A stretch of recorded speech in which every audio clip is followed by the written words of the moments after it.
रिंकू सिंह के लिए एक अच्छा मौका है कि आईपीएल में जिस हिसाब से उसने परफॉर्म किया है, बाद में अफ्रीका के खिलाफ जो सीरीज हमने खेली उसमें भी लाजवाब परफॉर्मेंस उसने दी उस कंडीशन में।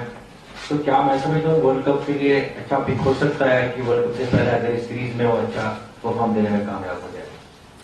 देखिए, जैसे आपने जरूर कहा, रिंकू सिंह ने बहुत अच्छी शुरुआत की है इंटरनेशनल क्रिकेट में।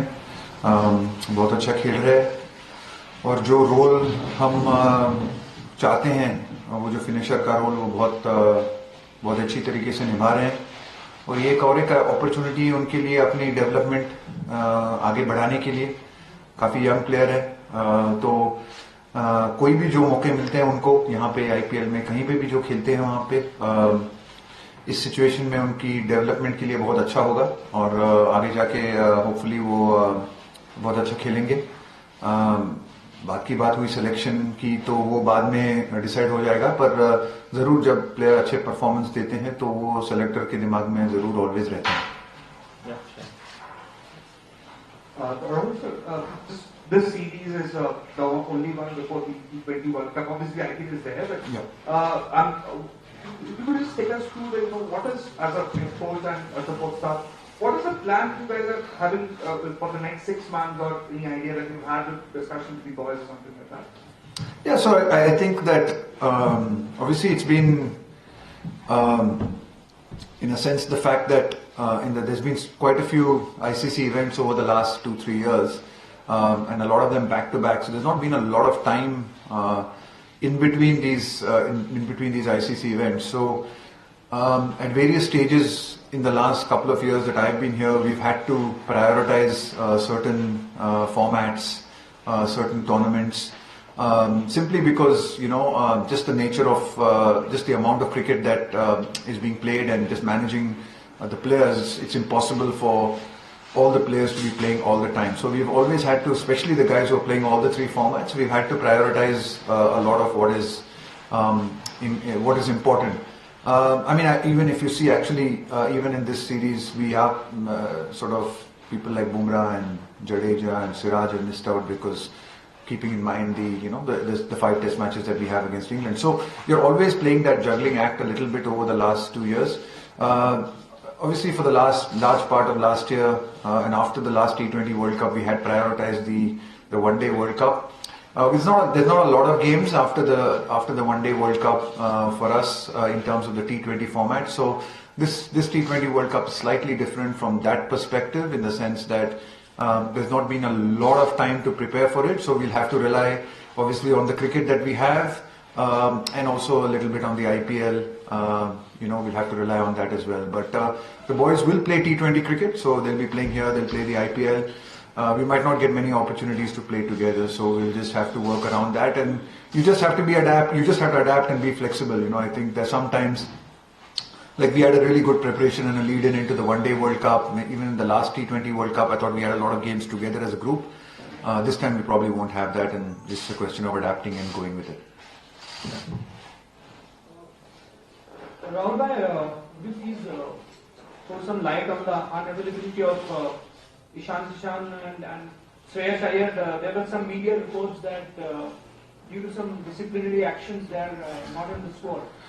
Yeah, no, absolutely not. I think Ishan Kishan was not available for selection.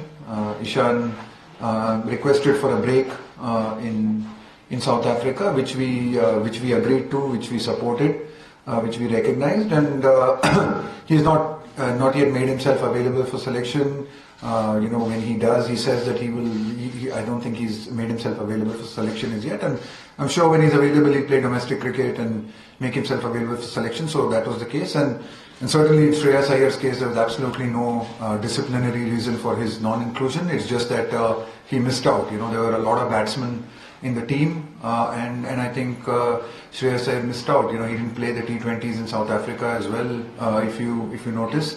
And it's unfortunate, he's a fine player, but there are a lot of batsmen, and it's not easy to fit everyone in the squad and in the playing 11. So no, I absolutely not. There are no disciplinary reasons, and that was not discussed at all, at least in my discussions with the selectors when they were having these deliberations and discussions. Hi, Coach. After the 2022 World Cup, T20 World Cup in Australia, India got a template in place. Like there were a lot of left-handers like Tilak Verma, Rinku Singh, Yashasvi Jaiswal being brought into the side because most of the top order was right-handed dominated. With the advent of Virat and Rohit back into the team, do you think that combination can be disturbed a bit? And what role do you see of Virat and Rohit going into the 2024 T20? Yeah, I mean, I think we still have the left-handers in the side at the moment, and you know, once the final squad is announced, we'll be in a position to see how many left-handers we have at that point of time. We had looked at quite a few left-handers. It's not only about left-handers; it's about our ability to play through that period and to be able to tackle different kinds of spin that there are. You know, and I think you know, we have no doubt with the kind of quality and the skill that people like Rohit and Virat possess. They will be able to find answers, the kind of form they're in and the way they're playing. They will be able to find answers. It's not about left and right, it's about being able to find answers against different kinds of bowling is what we're looking at. Certainly, you know, people like Tilak and Rinku and you know, Jaiswal have come in as well, which adds a nice string to the bow and something nice to have in the group.